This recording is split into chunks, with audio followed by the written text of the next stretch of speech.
Assalamualaikum warahmatullahi wabarakatuh. Perkenalkan, nama saya Dita Baliana Maharani, NIM A210190128 dari kelas G.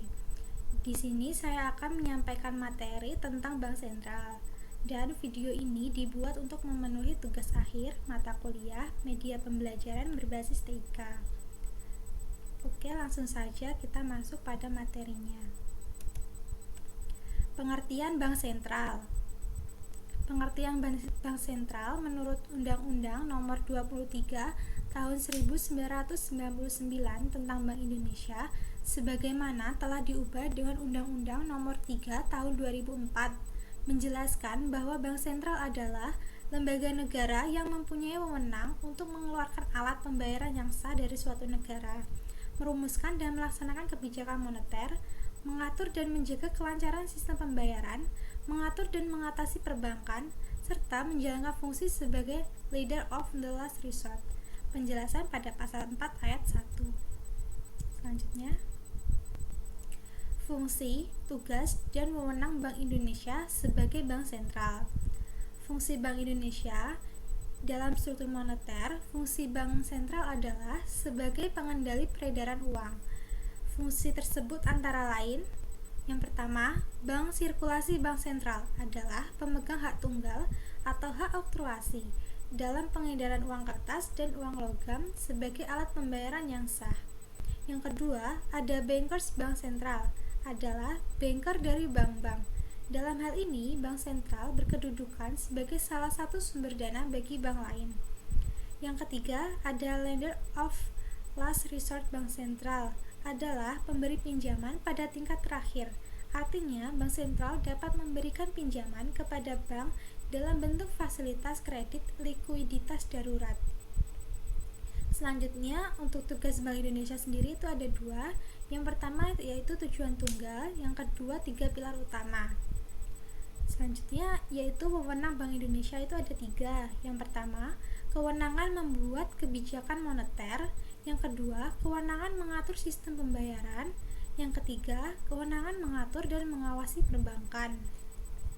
Selanjutnya, pengertian sistem pembayaran.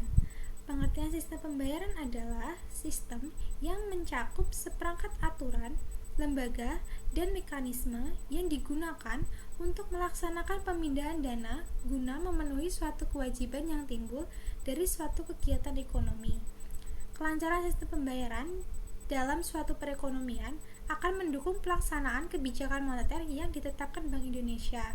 Definisi sistem pembayaran yang lebih lengkap diungkapkan oleh Bank Indonesia dalam Undang-Undang Nomor 23 Pasal 1 Ayat 6 Tahun 1999. Sistem pembayaran merupakan seperangkat aturan, lembaga, dan mekanisme yang digunakan untuk melaksanakan pemindahan dana guna memenuhi suatu kewajiban yang timbul dari suatu kegiatan ekonomi. Jadi, sistem pembayaran merupakan sistem yang berkaitan dengan pemindahan sejumlah nilai uang dari satu pihak ke pihak lainnya. Hal ini dilakukan dengan media yang sangat beragam, dari yang paling sederhana sampai pada media yang paling kompleks. Selanjutnya, berikut ini adalah peran Bank Indonesia dalam sistem pembayaran. Nah, peran Bank Indonesia dalam sistem pembayaran yang cepat, aman, dan andal ini ada 5.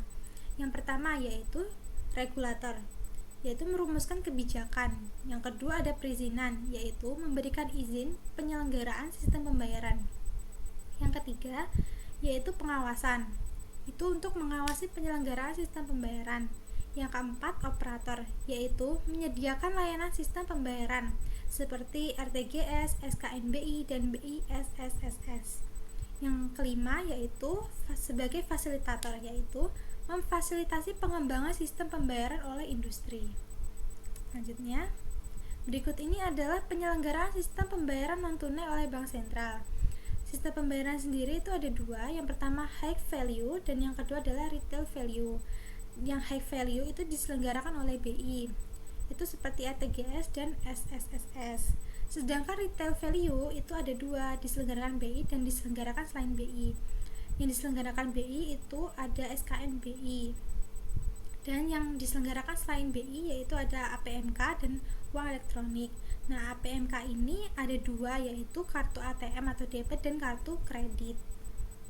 Selanjutnya, alat pembayaran. Dalam perkembangannya, mulai dikenal satuan tertentu yang memiliki nilai pembayaran yang lebih dikenal dengan uang.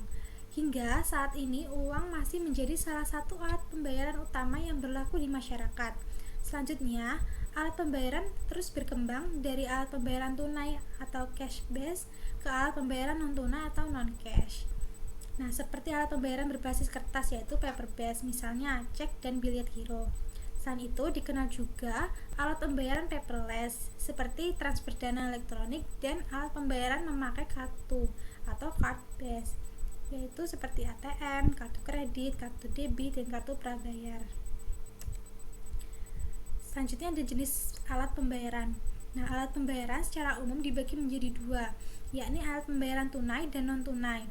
Alat pembayaran tunai tiada lain adalah uang rupiah, sebagaimana sudah dijelaskan sebelumnya, sedangkan alat pembayaran non-tunai secara umum dibagi menjadi dua, yaitu alat pembayaran berbasis kertas dan alat pembayaran berbasis elektronik. Yang berbasis kertas atau paper based yaitu cek, bilet giro, dan nota debit. Sedangkan yang berbasis elektronik atau electronic based yaitu kartu ATM atau debit, kartu kredit, dan uang elektronik atau e-money. Sekian yang dapat saya sampaikan materi tentang bank sentral. Kurang lebihnya saya mohon maaf. Wassalamualaikum warahmatullahi wabarakatuh.